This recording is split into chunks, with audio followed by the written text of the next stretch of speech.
BEd के कुछ महत्वपूर्ण बिंदु के बारे में चर्चा करेंगे, जिनका नाम है पाठ्य योजना।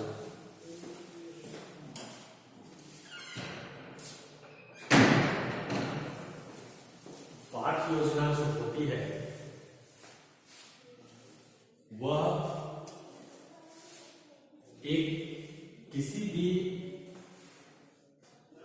टॉपिक के बारे में हम उसको पहले ये पढ़ाने के पहले एक योजना तैयार करते हैं और योजना तैयार करने के बाद हम उसको क्लास में जाके उसको एक्सप्लेन करते हैं या बताते हैं। ठीक है, एजुकेट करने का काम करते हैं। तो ये जो पाठ्य योजना है वह उसमें बहुत बिंदु की चर्चाएं जो है हम लोग अभी इसके बारे में करेंगे। इसमें कौन कौन से बिंदुएं हैं, कौन कौन से इंपॉर्टेंट शाखाएं हैं, इसके बीच में क्या क्या चीज जो है हम लोग इसमें भरेंगे, है ना। सब कोई विस्तार पूर्वक जो है हम लोग अध्ययन करेंगे। जैसे सबसे पहला पाठ योजना। सबसे पहला कि पाठ योजना में जो है वो हम क्रम संख्या को लिखेंगे। ठीक है, ये क्रम संख्या आप जिस पाठ्य योजना को बना रहे हैं उस पाठ्य योजना का क्रम संख्या वहां पे लिखेंगे। उसके बाद एक है छात्र अध्यापक या छात्र अध्यापिका का नाम। छात्र अध्यापक और छात्र अध्यापिका का मतलब क्या हुआ? छात्र अध्यापक मतलब, अध्यापिका का मतलब होता है गर्ल्स कैंडिडेट। गर्ल्स कैंडिडेट जो भी बनाएंगे पाठ्य योजना में वो सिर्फ छात्र अध्यापिका लिखेंगे, और जो छात्र अध्यापक हम वहां पे लिखे हुए हैं वो सबसे पहला छात्र अध्यापक जो है वो बॉयज कैंडिडेट लिखेंगे। ठीक है, जैसे मनोज बना रहा है नाम का लड़का कोई लेसन प्लान बना रहा है तो उसमें छात्र अध्यापक होगा। क्यों? क्योंकि वो मनोज नाम का लड़का जो बॉयज है। तो यहाँ पे डिफरेंस समझ में आ गया, छात्र अध्यापिका और छात्र अध्यापक का नाम। ठीक, उसके बाद फिर नेक्स्ट में है विद्यालय का नाम। विद्यालय का नाम में जो भी स्कूल के बारे में आप जिस स्कूल में जाएंगे अपने लेसन प्लान को लेकर, है ना, तो उसका नाम होगा यहाँ पे। ठीक, फिर उसके बाद विषय में हम यहाँ पे लिए हैं विज्ञान। विज्ञान के विषय के अंतर्गत जो है हम पाठ्य योजना को तैयार करके करेंगे। अब यहाँ पे फिर विषय के बाद यहाँ पर आ गया उपविषय। उप विषय क्या होती है कि विषय का एक छोटा, यानी कि विषय के अंदर ही समाया हुआ है उप विषय, है ना। तो उसको हम लोग बोलेंगे रसायन शास्त्र, क्योंकि विज्ञान 3 भागों में डिवाइडेड है। पहला है भौतिक, फिर रसायन, फिर जीव, है ना। तो कहने का मतलब है विज्ञान के अंतर्गत हम लोग रसायन शास्त्र को जो है हम लोग आज उसके पाठ्य योजना को तैयार करेंगे।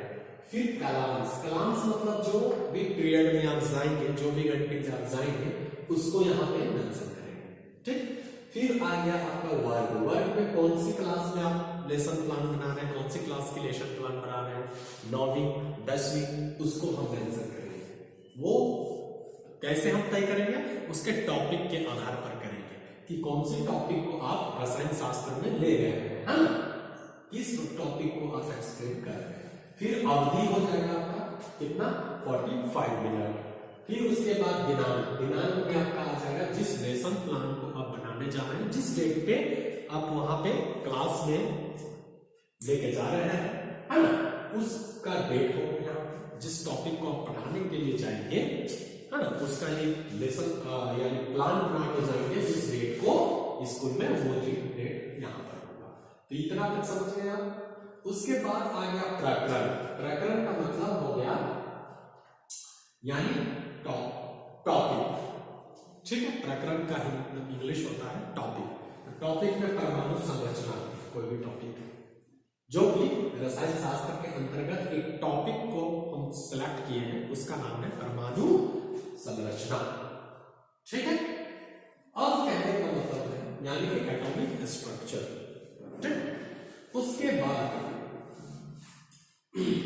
समान इसका कुछ उद्देश्य होगा। इस लेसन प्लान बनाने का कुछ समान उद्देश्य होंगे, कुछ विशिष्ट उद्देश्य होंगे। एक चीज ध्यान दीजिएगा बच्चों, ये जो क्रम होगा ये आपका यहां से शुरू हो रही है, यहां पे खत्म होगी, फिर उसके बाद यहां से फिर शुरू होगी, फिर यहां से चलेगी, फिर ऐसे होके फिर यहां पे चलेगी और यहां पे आपका अभी तक खत्म।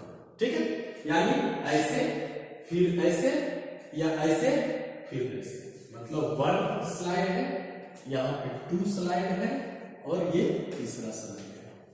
तो कहने का मतलब हम प्रकरण पर आ रहे थे, टॉपिक पे, यानी एटॉमिक स्ट्रक्चर यानी परमाणु संरचना के बारे में हम बताना चाह रहे हैं। तो इसमें 2 उद्देश्य, पहले ये चीज ध्यान रखिएगा, समान उद्देश्य और एक विशिष्ट उद्देश्य। तो समान उद्देश्य और विशिष्ट उद्देश्य में ये अंतर होती है, समान उद्देश्य होती है आपकी जो भी सब्जेक्ट है उसकी बातें करते हैं, ठीक, और विशिष्ट उद्देश्य में क्या करते हैं, सब्जेक्ट के अंदर जो भी टॉपिक है वो टॉपिक के बारे में हम लोग यहाँ पे बातें करेंगे, ठीक, या उसमें बातें करते हैं। अब कहने का मतलब है कि जो समान उद्देश्य है इसमें किस चीज का उद्देश्य को लेकर आप समान उद्देश्य को बना रहे हैं, यानी कि बच्चों को विज्ञान विषय के प्रति रुचि जागृत उत्पन्न करना, यानी विज्ञान विषय है, विज्ञान विषय को लेकर आप लोग उसकी रुचि की जागृत उत्पन्न कर रहे हैं। फिर दूसरा में आ गया बच्चों में वैज्ञानिक दृष्टिकोण उत्पन्न करना, दूसरा, फिर तीसरा चीज आ गया बच्चों में तार्किक क्षमता का विकास करना, तीसरा हो गया, फिर चौथा हो गया बच्चों को दैनिक जीवन में विज्ञान के महत्व को बताना, है ना, यानी 4 चीज आपका आ गया। सब यहाँ पे किसकी बातें हो रही है, सब्जेक्ट की बातें हो रही है, विज्ञान की बातें हो रही है। फिर उसके बाद आ गया आपका विशिष्ट उद्देश्य। तो विशिष्ट उद्देश्य में क्या हो गया कि देखिए, विशिष्ट उद्देश्य में हम किसकी बातें करने के लिए यहां पर है, प्रकरण की बात यानी टॉपिक बातें करेंगे। तो यहां पे विशिष्ट उद्देश्य में हो जाएगा बच्चे परमाणु के विषय में जानकारी प्राप्त करेंगे, है ना, टॉपिक से ही रिलेटेड, परमाणु किससे पढ़ेंगे, टॉपिक से रिलेटेड, टॉपिक से रिलेटेड बातें कर रहे हैं, परमाणु विषय में जानकारी प्राप्त करेंगे। फिर बच्चे परमाणु के मूल कणों की जानकारी प्राप्त करेंगे, ठीक है। फिर उसके बाद है बच्चे परमाणु की संरचना, परमाणु की संरचना को समझ पाएंगे या जानेंगे, ठीक है। ये मेरा स्पेसिफिक ऑब्जेक्टिव है, यानी विशिष्ट उद्देश्य। एक चीज ध्यान दीजिएगा कि विशिष्ट उद्देश्य हमेशा कम से कम 3 बनाना ही पड़ेगा आपको टॉपिक से रिलेटेड, क्योंकि उससे नीचे बनाइएगा या 2 बनाइएगा तो आपका लेसन प्लान जो है वह कैंसिल हो जाएगा, ठीक है। उसके बाद शिक्षण बिंदु, एक पॉइंट को ध्यान में रखते हुए विशिष्ट उद्देश्य को बनाना है, ठीक। उसके बाद आ जाएगा शिक्षण विधि। शिक्षण विधि का मतलब होता है टीचिंग मेथड। अब उस टीचिंग मेथड को, वो चीज टीचिंग मेथड वो होता है कि पाठ्य योजना को निर्माण करने के बाद जो भी उसको हम क्लास में जो हम बच्चों के बीच में हम उसको समझाने की कोशिश करेंगे, उसके दरम्यान में, उसके दौरान जब हम ब्लैक बोर्ड पे कुछ ना कुछ चीज लिखेंगे तो वो हम उस टॉपिक को हम किस डायरेक्शन पे ले जा रहे हैं, तो उसमें कुछ विधि होंगे, यानी टॉपिक तक जो पहुंचेंगे बच्चों के बीच में उस टॉपिक को जो हम रखेंगे उसमें हम किस तरह से जाएंगे, प्रश्नोत्तर विधि से, या फिर उसकी समस्या हो रही है तो व्याख्यान विधि से, या फिर उसको स्पष्टीकरण विधि से। मतलब ये शिक्षण विधि जो है वो 3 हम लोग यहाँ पे लिए हैं, प्रश्नोत्तर विधि, व्याख्यान विधि और एक स्पष्टीकरण विधि। प्रश्नोत्तर विधि का मतलब होता है वैसा क्वेश्चंस को, ऐसी समस्या को हल करना जो प्रश्नों के माध्यम से हम समस्या को हल करें। व्याख्यान की विधि का मतलब वैसा प्रश्न आ गया मेरे सामने, हम उसको क्या वर्बाली के रूप में हम उसको व्याख्यान कर दें, व्याख्यान विधि से हम उसको समझा दें। फिर उसके बाद स्पष्टीकरण विधि। स्पष्टीकरण विधि का मतलब क्या होता है कि कोई भी बच्चे यदि आप क्वेश्चंस को पूछा गया और उसमें यदि उस बच्चे ने उसके बच्चों के द्वारा जवाब नहीं मिला, जब जवाब नहीं आया तो हम उसको स्पष्टीकरण करेंगे, एक्सप्लेन करके, है ना, उसको एक्सप्लेन करेंगे और वो वहां पर हो जाएगा स्पष्टीकरण विधि। अभी हम लोग देखेंगे सारा कुछ उसके बाद देखिए शिक्षण सहायक सामग्री, उसमें जब बच्चे को बताएंगे तो उस समय क्या क्या चीज का यूज करेंगे, जैसे चार्ट पेपर हो गया, डस्टर हो गया, कक्षा उपयोगी उपकरण हो गया, है ना।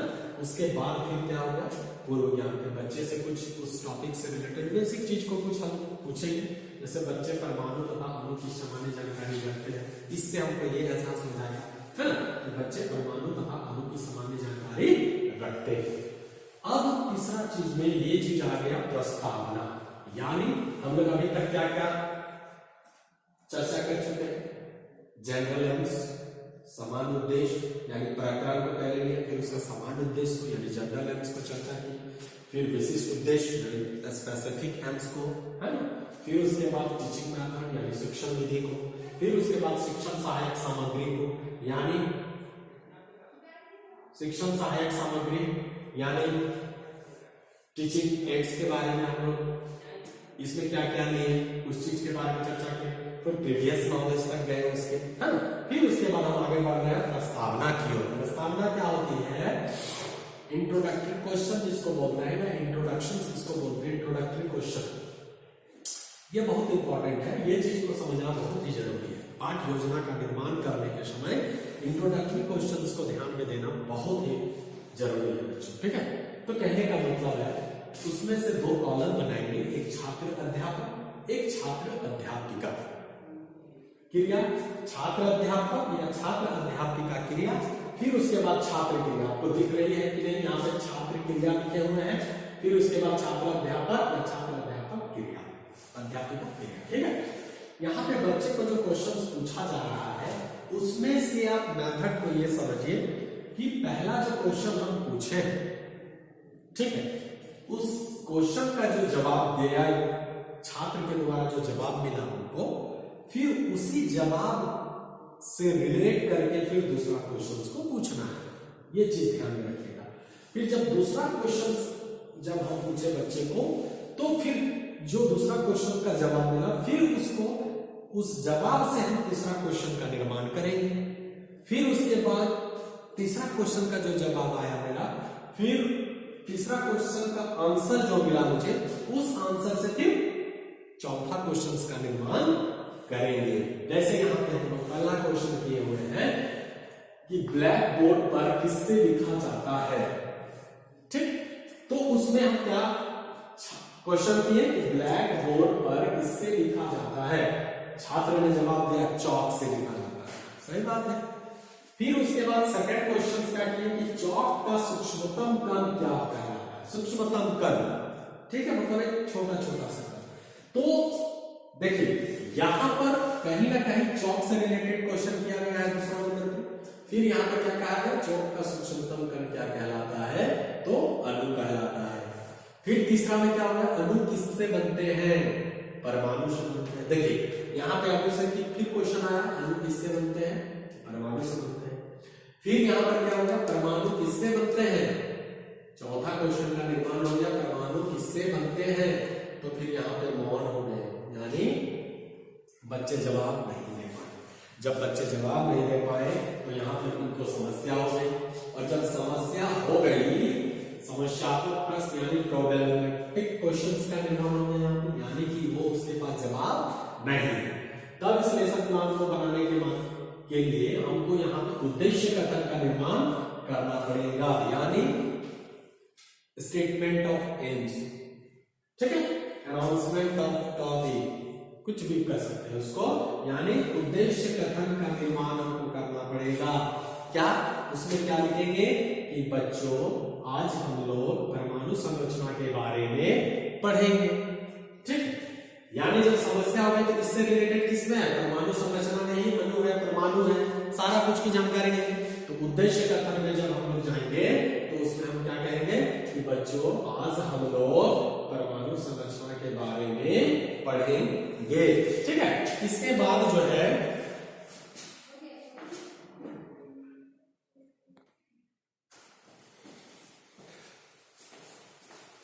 इसके बाद हम लोग देखेंगे इस प्रस्तुतिकरण, ठीक है। जब हम लोग उद्देश्य कथन का निर्माण कर लिए उसके बाद क्या होगा, प्रस्तुतिकरण। तो प्रस्तुतिकरण में हम लोग क्या किए, सबसे पहला इसमें 5 बिंदु बनाए, 5 कॉलम बनाए, उसमें से क्या क्या चीज को मेंशन करना है, उस चीज को लिखना है। जैसे पहला शिक्षण बिंदु छात्र अध्यापक क्रिया या फिर छात्र अध्यापिका क्रिया भी कह सकते हैं यहाँ, ठीक है। इसके बाद छात्र क्रिया, फिर श्यामपट्ट कार्य, फिर मूल्यांकन, ठीक। तो कहने का मतलब शिक्षण बिंदु क्या होता है कि जो भी हम स्पेसिफिक ऑब्जेक्टिव विशेष उद्देश्य के बारे में हम लोग निर्माण किए और वो शिक्षण बिंदु को हम यहाँ हर एक चीज को हम चर्चा करेंगे, उसके विषय में हम लोग बताएंगे। तो सबसे पहला हो गया अणु।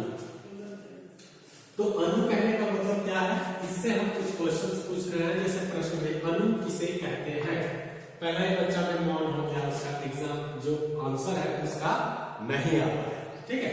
तो जब बच्चा वहां पे उसका समस्या हो गई यहाँ पे, तो उसको फिर क्या करेंगे, इसको हम स्पष्टीकरण करेंगे।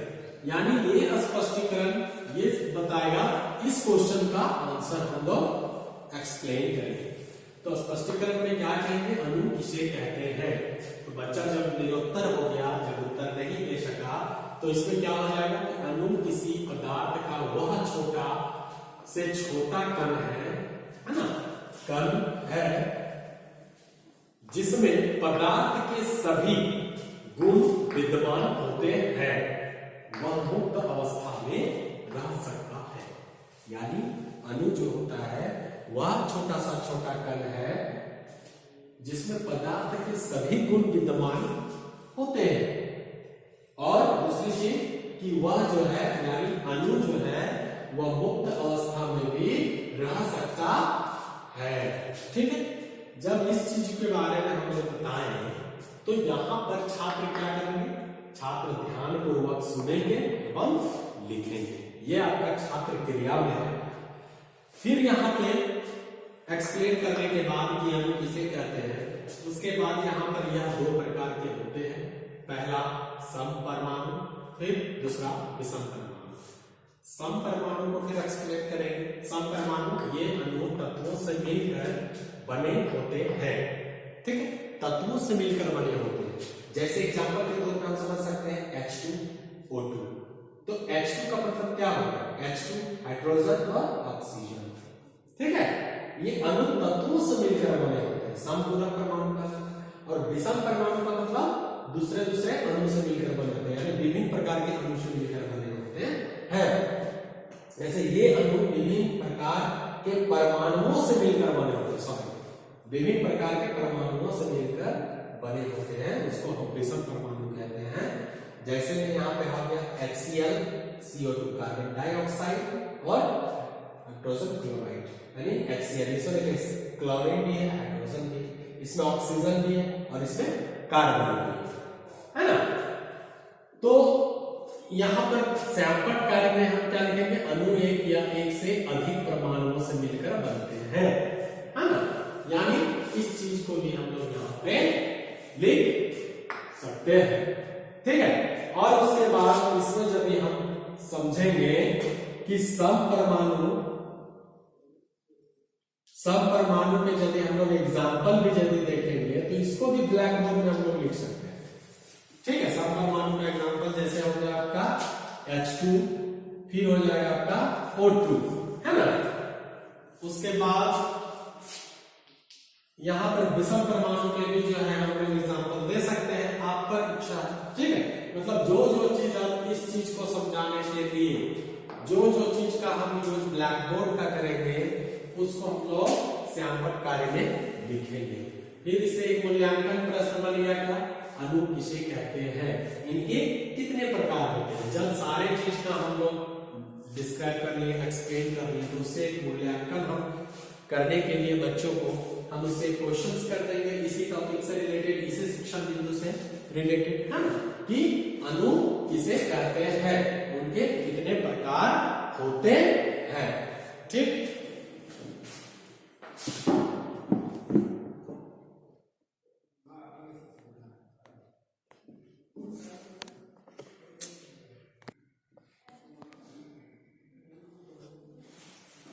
यानी इसमें एक दूसरा जो शिक्षण बिंदु आ गया, उसमें एक परमाणु परमाणु शिक्षण बिंदु लिए, यानी इस पॉइंट के बारे में हम लोग कुछ क्वेश्चन करेंगे और ये यदि बच्चे को प्रॉब्लम हो जाएगी इसकी क्वेश्चंस में कुछ पूछेंगे, बच्चे जवाब नहीं दे पाएंगे तो फिर इसको उसी तरह स्पष्टीकरण करेंगे। फिर उसके दौरान क्या करेंगे, सैंपल कार्य में भी इस चीज को लिख देंगे। जो जो चीज इसमें बताने के दरमियान हम सैंपल में वर्क किए, काम किए, उस चीज को यहाँ पे सैंपल कार्य में लिखेंगे। तो कहना यह है कि शिक्षण बिंदु जो परमाणु है उसका प्रश्न जो हो गया परमाणु किसे कहते हैं। तो स्पष्टीकरण में क्या किए, परमाणु किसी तत्व का वह सूक्ष्मतम कण है जो किसी भी रासायनिक अभिक्रिया में भाग ले सकता है परंतु वह मुक्त अवस्था में नहीं रह सकता है। ठीक, तो कहने का मतलब क्या हुआ कि परमाणु किसी तत्व का वह सूक्ष्मतम कण है, वह छोटा सा छोटा कण है जो किसी भी रासायनिक अभिक्रिया में भाग ले सकता है परंतु वह मुक्त अवस्था में नहीं रह सकता है। ठीक, केवल ये ध्यान दीजिएगा कि केवल आदर्श गैस के ही परमाणु अभिक्रियाशील होते हैं, है ना, और मुक्त अवस्था में रह सकते हैं। ठीक, उसके बाद जब परमाणु की हम पूरी एक्सप्लेनेशन किए, परमाणु का पूरा स्पष्टीकरण किए, तो फिर यहाँ पे छात्र क्रिया में क्या हो गया कि बच्चे ध्यान पूर्वक सुनेंगे एवं लिखेंगे। बच्चे जो है वो ध्यान पूर्वक सुनेंगे एवं लिखेंगे। फिर सैंपल कार्य में क्या हो गया कि परमाणु किसी तत्व का वह सूक्ष्मतम कण है जो किसी भी रासायनिक अभिक्रिया में भाग ले सकता है परंतु वह मुक्त अवस्था में नहीं रह सकता है, परंतु वह मुक्त अवस्था में नहीं रह सकता है। मतलब इसी को जो भी कार्य को बताने के दरमियान हम किसी भी इस चीज को जो है हम सैंपल पर लिखे यानी ब्लैक बोर्ड पर लिखे तो उसको हम क्या करेंगे, सैंपल कार्य में लिखेंगे। फिर मूल्यांकन प्रश्न में इससे रिलेटेड हम क्या करेंगे कि बच्चे क्या सीखे इस शिक्षण बिंदु के दौरान। तो फिर यहाँ लिखेंगे मूल्यांकन प्रश्न में कि परमाणु किसे कहते हैं, कौन सी गैस परमाणु अभिक्रियाशील होती है। ठीक है, ये आपका मूल्यांकन प्रश्न यहाँ तक भी हो गया और शिक्षण बिंदु के बारे में 2 में चर्चा की।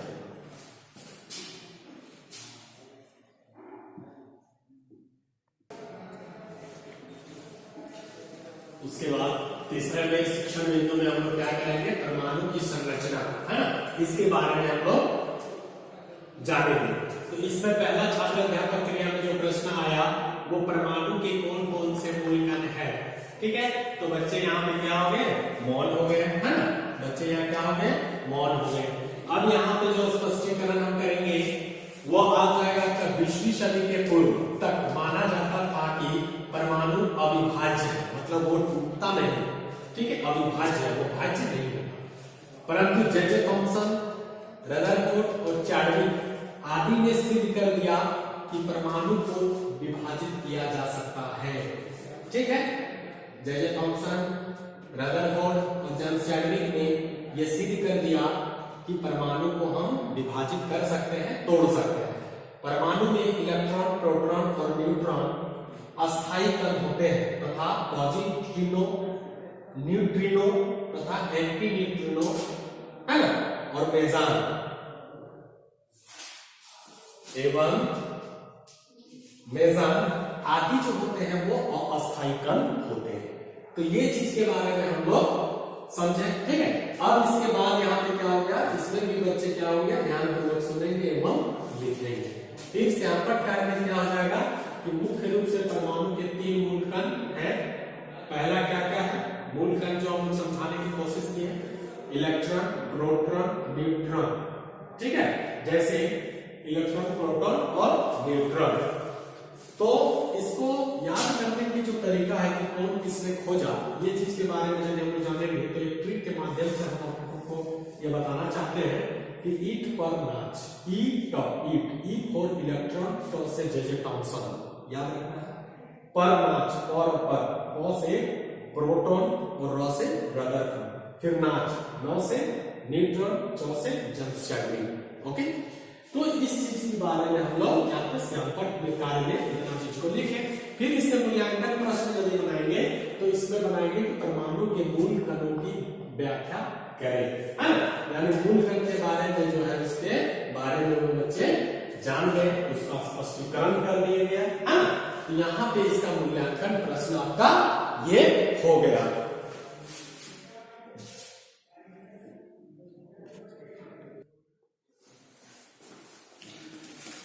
उसके बाद जब हम लोग शिक्षण बिंदु से रिलेटेड सारे चीज को हम लोग डिस्कस कर दिए, उसके बाद एक लास्ट क्या आ जाता है, पुनरावृत्ति यानी रिकैप्चुअलाइजेशन।